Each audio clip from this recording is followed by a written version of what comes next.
Romo Kadarman saya kenal ketika saya di Jogja. Jadi saya itu memang kelahiran Jogja. Maka agak kecil saya kecil Romo Kadarman sudah jadi Romo, sehingga saya kenal dia sebagai tokoh besar begitu. Nah, saya mengenal beliau sebenarnya pada masa ketika De Brito dan rumah studi yang berkaitan dengan nantinya Sanata Dharma itu berhubungan. Rumah saya memang tidak jauh dari daerah yang menjadi tempat kesibukan Romo Kadarman, tapi ya jaraknya tinggi sekali antara dia dan saya. Meskipun demikian dia terkenal, sudah waktu saya kecil dia terkenal. Yang bagi saya selalu terdengar sebagai anak kecil, sebagai frater dan sebagainya adalah Romo Kadarman yang merupakan bagian dari orang-orang ahli di dalam Serikat Yesus. Itu yang awal saya ketemu. Lalu saya masuk dalam lingkungan di sekitar Sanata Dharma waktu itu. Sesudah saya selesai studi, saya mengajar di Sekolah Tinggi Teologi yang sekarang disebut, gampangnya kami dulu, saya mengajar di Kendungan. Saya sudah selesai studi, lalu kenal dengan Romo Kadarman sebagai teman, sama-sama staf. Apa yang saya peroleh dari dia? Walaupun dia tinggi sekali untukku, tetapi dia dapat menyesuaikan diri dengan saya yang masih muda sekali. Karena saya baru mulai sedikit demi sedikit ikut sertakan dalam pelayanan di sekolah tinggi yang besar itu, yang nantinya akan menjadi universitas yang sekarang. Salah satu saat di mana saya benar mengenal Romo Kadarman adalah Romo Kadarman menjadi rektor dari Sanata Dharma. Dan harus saya akui, itu saat yang bagi saya sangat mengesankan, sebab dia ditunjuk menjadi rektor dan saya ditunjuk menjadi ketua yayasan. Nah, ketua yayasan kan membawai Romo Kadarman. Nggak enak rasanya. Tapi yang menarik pada Romo Kadarman adalah, ya kamu sekarang ketua yayasan, maka saya ingin mendengar apa pendapatmu. Saya mulai dengan, saya ingin mendengar dulu Romo Kadarman memikirkan apa mengenai universitas ini, perguruan tinggi, yang dulu namanya PTPG, Sanata Dharma, dan lalu menjadi seperti sekarang Universitas Sanata Dharma. Di situ saya melihat bahwa Romo Kadarman bisa bekerja sama dengan orang tanpa memandang terlalu banyak keahlian dia dan keahlian orang yang bersangkutan. Jadi kami bisa omong dengan baik. Salah satu yang bagi saya sangat mengesankan adalah bahwa dia ingin Sanata Dharma dapat mendidik orang-orang yang berani untuk berilmu, tetapi yang lebih sulit lagi bisa membagikan ilmunya kepada orang lain. Karena tradisinya adalah ini adalah pendidikan guru PT PG dulu. Bagaimanapun juga ini bukan suatu tempat yang melulu untuk menimba ilmu, tetapi untuk juga dibagikan pada orang lain. Dan bagi saya ini mengesankan. Sebab apa? Sebab Romo Kadarman secara sadar waktu itu berkata, kita jangan mencari murid terlalu banyak. Kenapa? Karena kita harus mempunyai waktu untuk berinteraksi dengan para mahasiswa sebaik mungkin. Dan gak mungkin kita melakukan sendirian. Maka kita membutuhkan pengurus Sanata Dharma yang baik. Gak bisa asal baik. Tetapi para dosen perlu kita cari orang-orang yang dapat berinteraksi dengan mahasiswa. Supaya bisa berinteraksi dengan mahasiswa, kita sendiri antar kita harus dapat berinteraksi satu sama lain. Saya masih ingat sekali dalam suatu rapat Romo Kadarman mengusulkan, jangan kita menerima puluhan ribu mahasiswa. Nggak penting jumlahnya, tapi kita harus ngecek seberapa banyak kita mampu untuk berinteraksi dengan satu sama lain dan kemudian berinteraksi dengan mahasiswa. Saya melihat itu sebagai sesuatu yang menarik,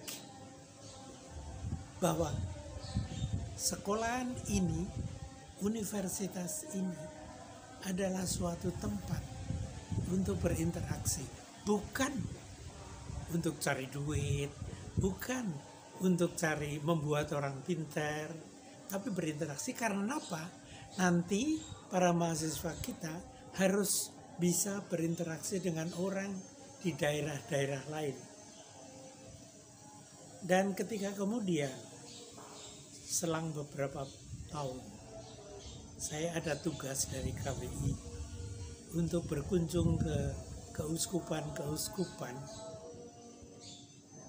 tidak dalam rangka Sanata Dharma, saya bertemu dengan bekas-bekas murid Romo Kadarman yang salah satu pegangannya dipegang teguh, yaitu bisa berinteraksi dengan masyarakat dan orang di sekitar mereka. Juga mereka tidak terlalu mementingkan agamanya. Maka di banyak pulau, dari ujung Sumatera Utara sampai dengan Jawa Barat tentu saja, kemudian NTT, dan lalu Sulawesi dan Kalimantan, karena tugas saya kerap ketemu dengan orang-orang yang mengaku sebagai murid Sanata Dharma, hasil didikan Romo Kadarman. Namun sudah waktu itu saya melihat Romo Kadarman itu manajer juga, bukan sekedar pendidik tapi manajer. Saya punya cerita pendek. Pada suatu waktu Romo Kadarman dengan saya bersama 1-2 pengurus itu pergi ke rumah makan. Rumah makannya sekarang sudah nggak ada, karena rumah makannya itu di Jalan Balapan dulu. Jalan Balapan saya nggak tahu sekarang namanya Jalan Solo kalau nggak salah. Nah, waktu itu di restoran kami pesan ABCD, biasalah makanan biasa. Kami menunggu setengah jam, nggak datang. 2 jam belum datang, agak berlebih-lebihan itu. Dan karena itu pada waktu makanan itu datang, promokator bilang jangan sentuh dulu, bilang kepada penjaga itu panggil manajer. Lalu manajernya diundang dan diajak ngomong mengenai seluruh restoran, dan dia ngomong mengenai soal manajemen. Poinnya bukan harga duit dari yang dimakan. Poinnya adalah bahwa kamu sebagai manajer nggak bisa begini. Ini pasti akan bangkrut sebentar lagi kamu. Karena kamu tidak memperlakukan pelanggan sebagai manusia.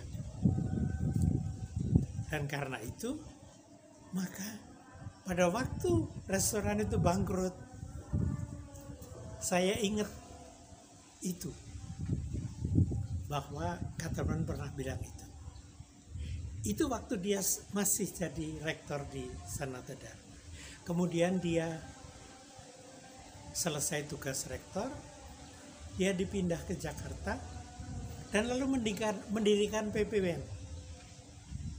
Dan di situ semakin kelihatan dia manajer.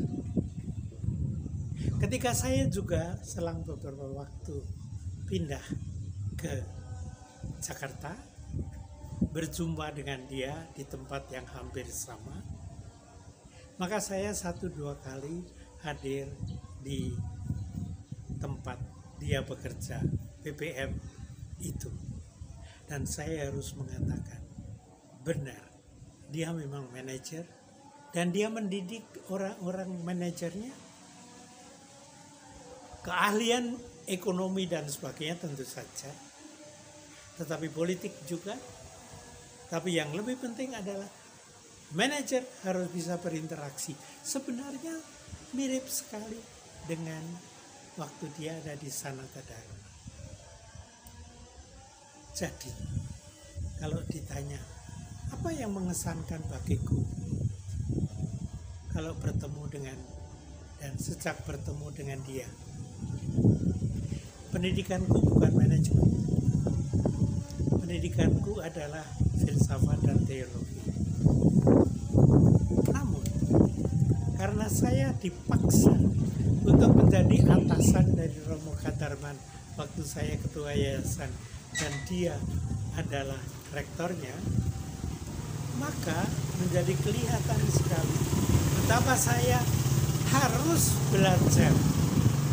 Dan lalu saya perlahan-lahan belajar jadi manajer kecil-kecilan, bukan muridnya Romo Kadarman langsung, tapi belajar kecil-kecilan karena saya menjadi rektor di sini, di Kolese Hermanum ini. Dan seorang rektor nggak bisa lepas dari apa yang biasa dikatakan manajemen.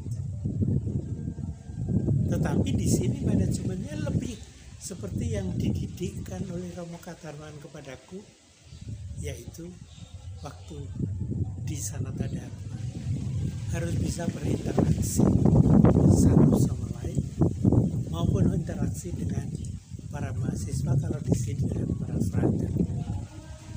Dan ketika saya mendapat tugas di keuskupan, membantu uskup menjadi vicar kategorinya, saya banyak belajar dari Romo Kadarman yang toh tinggalnya tidak begitu jauh dari kami.